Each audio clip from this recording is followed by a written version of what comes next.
Eko Hartanto merupakan sosok visioner di balik pendirian IMS pada tahun 2019. Eko Hartanto, melalui keberanian dan ketekunan, membawa IMS ke dalam industri sistem keamanan.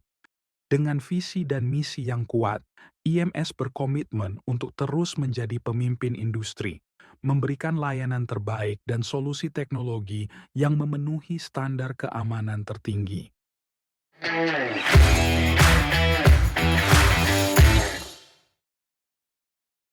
Pada kesempatan kali ini kita kedatangan tamu yang sangat-sangat spesial, yaitu adalah founder PT Integra Mitra Solusi. Oke, selamat pagi Pak Eko. Halo. Selamat pagi Pak. Oke, akhirnya mampir juga ya Pak ya.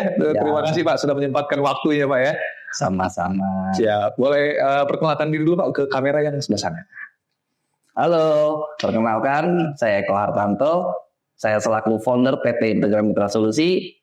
Salam kenal dan enjoy ya di podcast kita ya. Mantap. Thank you Pak Eko sudah mampir. Oke Pak, jadi sesuai yang sudah kita obrolin juga nih ya. Nah kita kan mau ngebahas tentang bagaimana awal mulainya Pak Eko di IMS dulu ya kan. Kita start dari situ dulu kali ya, biar santuy ya. Start dari IMS ya? Iya Pak, gimana Pak awalnya Pak? Boleh Pak. Jadi sebenarnya kalau cerita bisnisnya saya di sini itu bukan yang pertama, Zak. Oh, ternyata. Ya, jadi ada cerita sedihnya tuh ya yang dulu dari saya start bisnisnya ya. Oke. Tapi karena kita membahas di sini ya, mungkin saya pengen bercerita.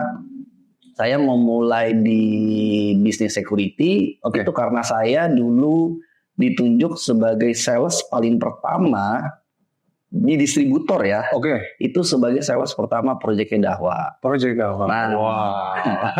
Seru nih. Iya benar. Kalau lika-likunya di bisnis security system khususnya Dahwa, saya cukup mengikuti perkembangan zamannya, mulai dari pertama kali kita susah jualannya sampai sekarang sebegini hype-nya. Iya benar. Kerasa ya Pak ya, udah mulai kerasa ya Pak ya. Wah, berasa sekali. Seru sekali sih.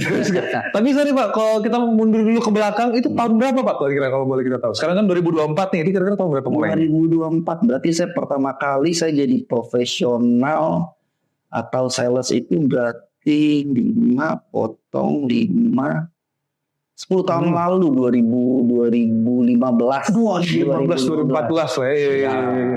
Kurang lebih udah 10 tahun Pak. Kurang lebih 9-10 tahun lah. Udah jago itu Pak.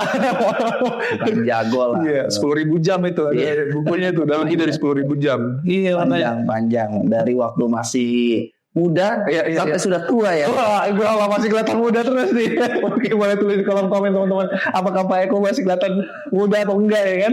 Masih lah. Tampilannya masih. Oke, jadi Pak Eko tadi mention soal lika-likunya dari awal. Boleh ceritain Pak, maksudnya di security system, berarti kan sekarang udah di IMS ya. Yes. Nah, itu gimana Pak dari ngebentuk awalnya itu Pak? Sebelum kita kan semua juga. Kalau dibilang ngebentuk, saya cerita yang lucunya lah ya. Lucunya. Jadi kan pada waktu saya jadi sales di perusahaan pertama kali itu jualannya khusus barang project. Sedangkan pada waktu itu hype-nya itu adalah barang retail ya. Nah, kalau nggak salah dulu satu kameranya itu sekitar 1,5 juta sampai 2,5 juta. Satu kamera tuh ya. Satu kamera. Iya. Saya nawarin lah customer, Pak. Ya coba Pak, main barang saya Pak gini. Barangnya bagus, bisa begini. Wah, tertarik dong dia, interest. Oke. Begitu setelah kita udah POC itu proof of concept. Biasa sebelum kita melakukan transaksi, dia mau tahu dong barang kita apa. Iya betul. Kita POC, udah kita jelasin, masuklah ke detail harga. Iya. Setelah ke detail harga, responnya rata-rata adalah gila lu, mahal banget. Waduh, iya. Nah di situ kan saya mencoba terus menawarkan. Satu bulan pertama belum ada penjualan, 2 bulan pertama belum ada penjualan. Di bulan ketiga, nah ternyata tiba-tiba ada satu customer yang sampai sekarang masih jadi customernya luar biasa. Tiba-tiba dia mencari saya, bilang saya mau berjualan merek kamu. Saya bingung dong. Tiba-tiba dia tahu di mana. Iya benar. Tiba-tiba dia udah langsung nentuin satu kamera yang harganya tuh 3 jutaan, 4 jutaan. 2 kali lipat. Saya bilang, Pak, Bapak serius nih? Serius ini. Gak lama dia setelah melakukan propose 1-2 bulan langsung closing. Wah, fantastis. Dan nilainya fantastis. Pada waktu itu PO pertama saya itu 0,5 miliar kalau nggak salah. Wow. 9, 10 tahun lalu itu PO besar. Iya Pak, sekarang aja masih besar Pak. Iya. Besar sekali. Nah, saya juga kaget. Terus saya ngobrol banyak sama dia. Saya pikiran, Pak, kenapa Bapak bisa tahu merek ini? Ini yang dicari katanya sama kita. Oh. Jadi setelah saya menawarkan 10 orang, 20 orang semuanya menolak. Iya. Tapi 1 orang dia malah cocok. Ternyata setelah saya gali di dunia apapun sih, nggak security system. Jadi ternyata produk itu terbagi 2 jenis. Oke. Yang pertama retail, yang kedua high end. Ya, high end ini project lah. Dia membutuhkan features khusus, dia membutuhkan treatment yang berbeda dengan retail. I see. Nah, dari situ saya baru mulai mengembangkan lagi. Oh, ternyata pasarnya ini bukan di sini. Pasarnya itu ada yang berbeda. Oke. Yang kebanyakan itu di sistem integrator. Sistem integrator. Wah, ini kalimat-kalimat asing sudah mulai banyak bermunculan ya teman-teman ya. Tadi ada POC, sistem integrator. Oke, thank you Pak Eko sharing. Jadi itu udah mantep banget, udah dapet tuh cerita pertamanya. Ya. Jauh sebelum IMS ya Pak ya? Jauh sebelum IMS. Jadi awalnya karena udah berhasil kayak gitu, apa yang Bapak rasain Pak? Kayak rasa kok akhirnya 10 tahun kemudian bisa saat rasanya saat itu ya kan keterima PO orang oke, masuk proyek pertama sebagai sekarang sebagai founder. Pada zaman dulu apa rasanya Pak? Berarti pada waktu itu saya menemukan titik terang. Itu pada waktu saya ditolak. Sempat ngedown juga. Ini benar gak sih barang yang saya jual? Pada waktu itu kalau nggak salah brandnya, saya sebut brand boleh ya? Iya boleh Pak. Bisa. Pada waktu itu kalau nggak salah peringkat 4 atau peringkat 5 dulu. Oke. Nah, apa benar top 5 besar? Saya bingung. Nah, tapi ternyata setelah menemukan titik terang, saya mulai penetrasi ke pasar yang tepat. Dan ternyata berkembang sebegitu cepatnya. Berkembang langsung ya. Ya, dan satu motivasi yang bagus dari salah satu waktu itu country manajernya Dahwa. Saya kan tukar pikiran sama dia. Ini gimana cara jualan barangnya ini? Karena tidak diterima pasar. Oh, kamu nggak usah khawatir. Di seluruh dunia itu kamera retail pelan-pelan itu akan berkurang atau pasarnya sudah mulai menurun. Nah, kamu cukup bersabar karena Indonesia ini negara yang berkembang, dia membutuhkan waktu. Menarik. 2016-2017 dan boomingnya itu kita di 2017-2018. Setahun 2 tahun kemudian. Meledak. Wah. Oke. Pada waktu itu saya hampir tidak achieve. Wih, hampir tidak pernah. Ya, itu karena kita udah mulai ketemu patternnya, didukung produk yang kuat, terus udah gitu penetrasi ke market yang tepat. Jadi langsung dapat semuanya kayak bullseye. Udah enak. Tapi setahun setelahnya. Setahun setelahnya. Iya. Setahun setelahnya. Oke, berarti perjalanan Pak Eko tadi udah sebutin tuh ada beberapa ya, kayak awalnya seperti apa, kenanya kayak apa. Berarti salah satu yang buat teman-teman juga mungkin di sini ada yang tim sales juga, mungkin itu salah satu pesan juga dari Pak Eko. Jangan pernah menyerah. 1 bulan, 2 bulan, gas terus Pak ya. Mantap. Nah tadi, jadi kalau misalkan kesulitan, itu menurut saya bukan cuman sales. Semua divisi, semua departemen tuh ada. Setuju. Cuman jangan pernah menyerah. Nah, nanti kalau udah ketemu lubangnya, aduh, udah enak banget dah. Banget nih kalau ketemu lubang tersenang udah bahaya. Kalau Pak Adi, itu langsung kesana Pak. Pelan-pelan.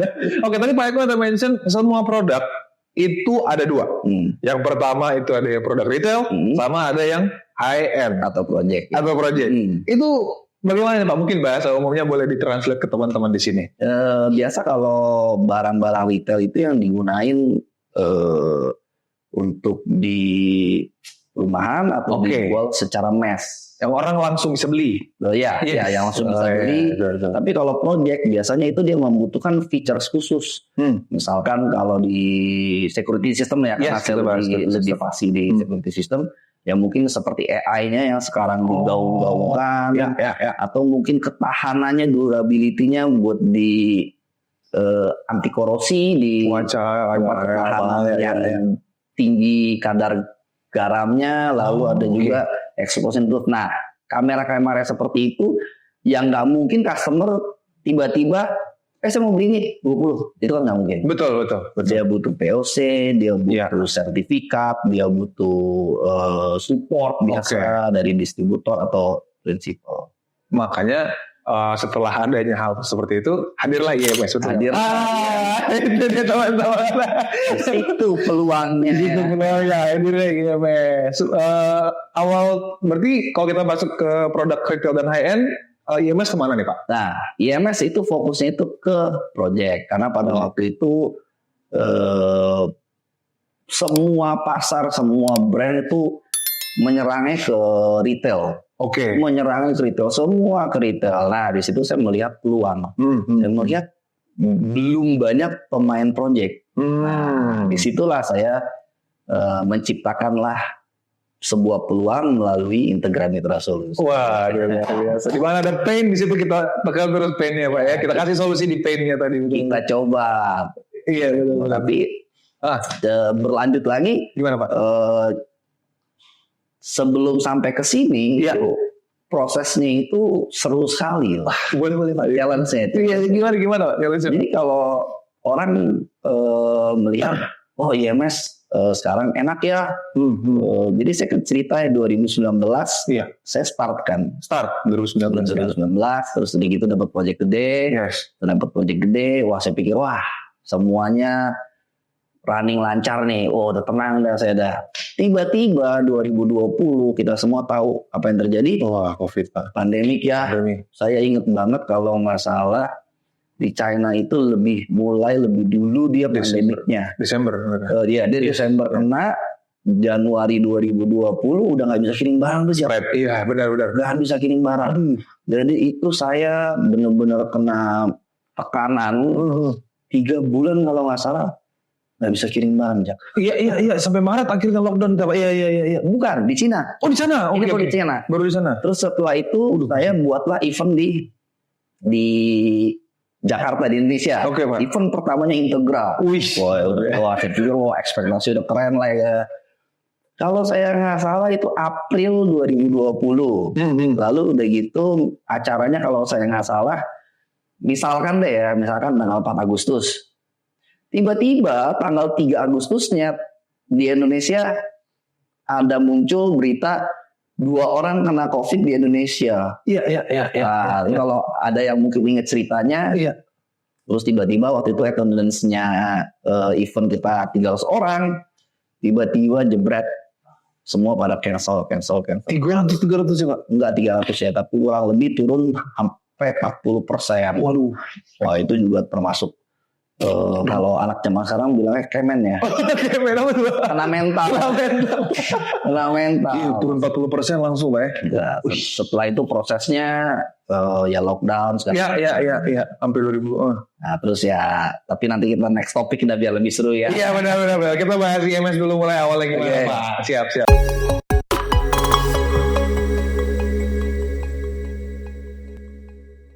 Nah, tadi menarik juga Pak, nanti kita bahas lebih lanjut lagi ya. Nah, mungkin itu tahun 2019 dan 2020, ya kan? Nah, sekarang kan udah 2023, 2024 dengan digitalisasi yang sudah bergabung nih Pak. Misalnya lebih dipercepat gitu ya. Orang udah mulai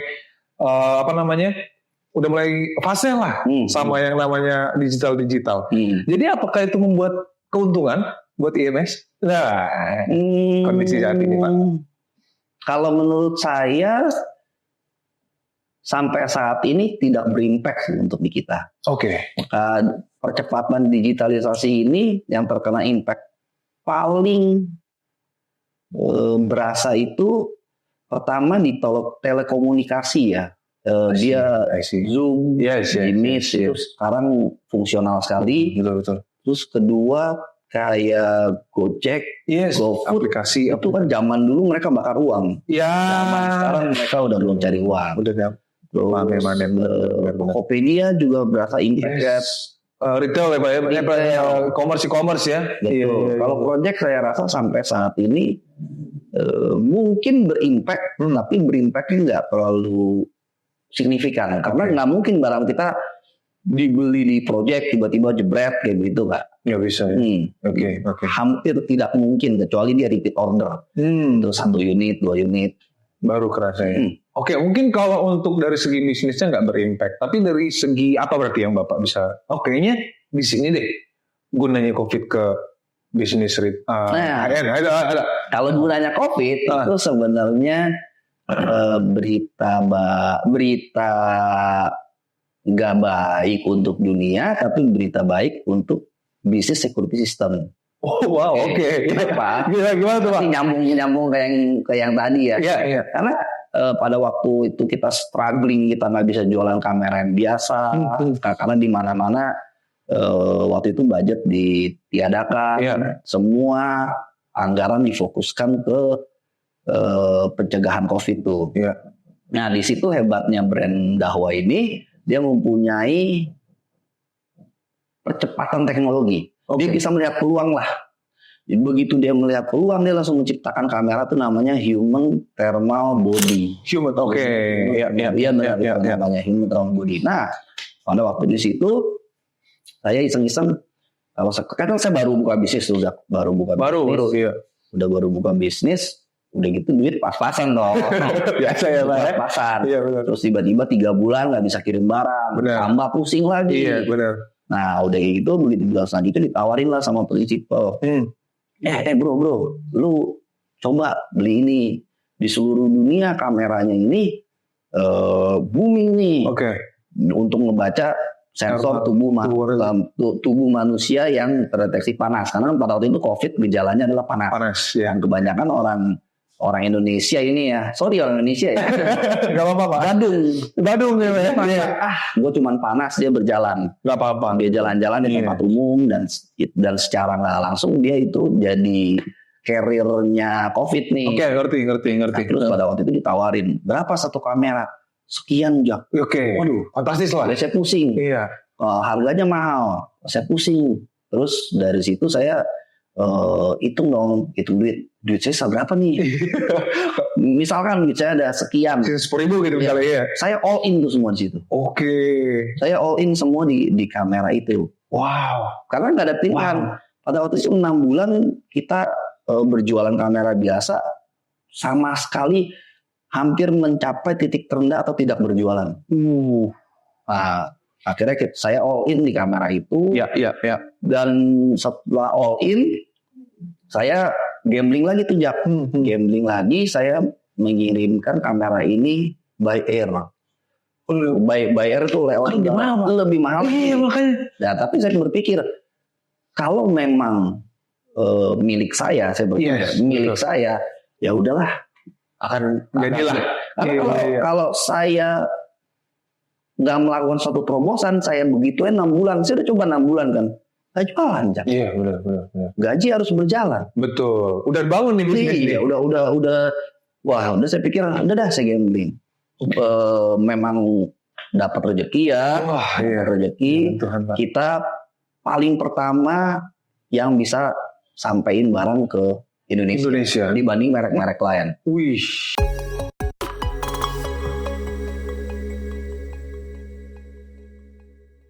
Nah serunya lagi pada waktu itu kan kita gambling. Gambling udah gitu saya pikir kalau memang rezekinya saya ya akan jadi milik saya. Wah luar biasa. Dan akhirnya di antara semua brand lain saya paling pertama sampai. Wah. Setelah saya sampai saya mempunyai strategi barang yang sampel ini jangan dijual dulu. Strateginya apa? Kita kenal POC dulu. Iya. Kita kasih mereka melihat teknologinya dulu nih, perkenalan dulu. Yes. Dan akhirnya pada waktu itu di kantor prinsipal sama di kantor kita buka kayak open house. Mereka datang, mereka melihat dan strategi itu cukup efektif. Dan kita menerima PO. Wow. Jadi yang tadinya 6 bulan hampir tuh, Pak. Iya, jadi di situ hampir terbayarkan 4 bulan tadi. 4 bulan menutupi omset 1 tahun. Wow. Ya. Wow. 4 bulan berjalan untuk menutupi 1 tahun di 2020 itu yang 2020. awalnya dari bulan 1 sampai bulan 6 struggling terbayarkan dengan di bulan 7 sampai ke bulan 12. Wah, luar biasa. Mantap. Itu tadi salah satu yang berarti kondisi yang bikin IMS itu untuk bangkit kembali di masa COVID pandemi kemarin ya, Pak ya. Betul, dan ini menjawab kamu. Iya. Apa Membantu. apa untungnya? Ada untungnya ya. Iya. Karena kan kayak tadi kan ada beberapa lini bisnis yang untung kan, Pak. Betul. Kayak tadi ada e-commerce, ada juga tadi delivery gitu. Betul. Nah, ternyata untungnya di kamera CCTV atau kamera security sistem keamanan itu di bagian thermal, teman-teman. luar biasa. Tapi memang di balik tragedi pasti ada sebuah sisi baliknya juga ya, sisi baiknya juga. Seperti itu. Luar biasa sekali Pak Eko untuk cerita awal dari IMS berarti ya. Tapi setelah dari itu Pak dan membentuk saat ini, Pak Eko tuh set IMS itu seperti apa Pak? Oke, setelah melewati itu, saya berpikir kalau misalkan kita cuma memiliki satu merek, berarti kan kurang fleksibel ya. Nah di situ saya berubah visi saya. Saya bilang ke tim saya nggak mau cuma jadi distributor lagi. Saya ganti visi saya. Visi saya langsung berubah menjadi pelopor distributor security system. Jadi mainnya fungsinya apa? Contoh begini, kebanyakan partner ya, dia kalau beli barang, saya mau beli barang ini nanti di distributor ini. Saya mau beli barang ini di distributor ini. Saya mau beli barang ini di distributor ini. Nah, saya sebisa mungkin mulai mempersempit. Pak, Bapak kalau mau beli barang ini di kita aja semua. Iya, jadi kan nggak perlu banyak-banyak buka PO. Benar. Nggak perlu banyak-banyak nego. Terus udah gitu administrasi lebih mudah, supportnya juga lebih enak. Betul. Nah kadang-kadang juga term of payment kalau syarat sudah dipenuhi juga bisa didapatkan. Iya benar. Nah, saya mulai mengembangkan lagi, makanya sampailah sekarang kita punya di 6 brand ini. Oke. Pertanyaannya apakah berhenti di 6 brand ini? Tidak. Tentu tidak.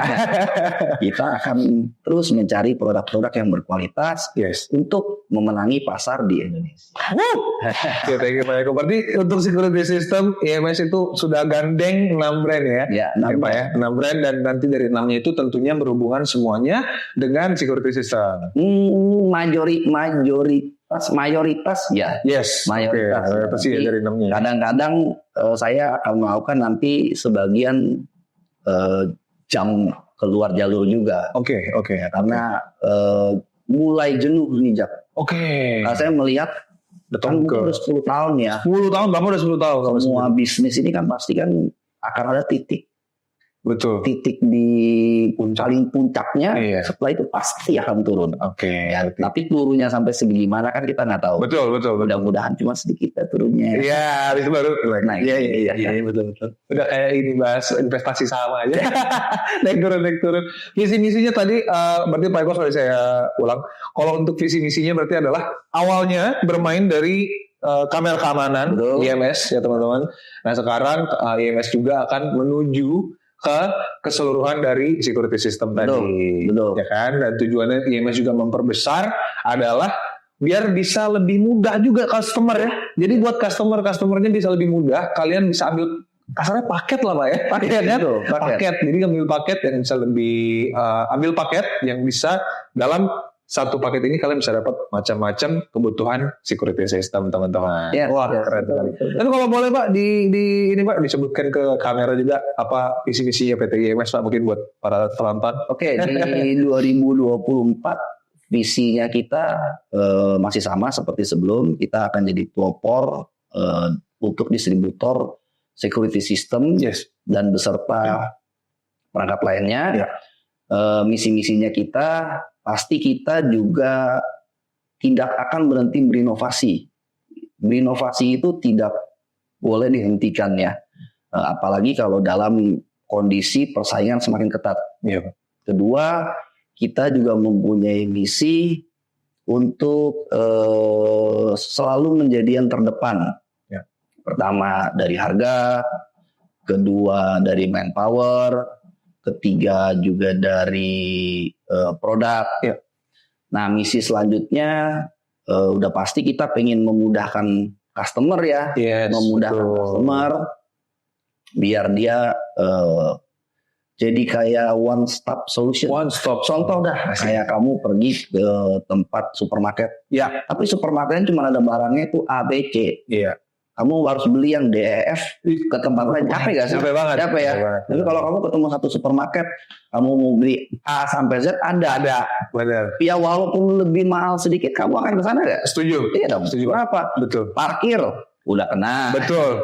Bensin udah kena. Waktu udah kena lagi. Macet. Pindah lagi macet. Makanya harapannya saya, visi saya, misi saya IMS itu. Jadi Tapi amin. di balik visi dan misi saya ini bukan Superman.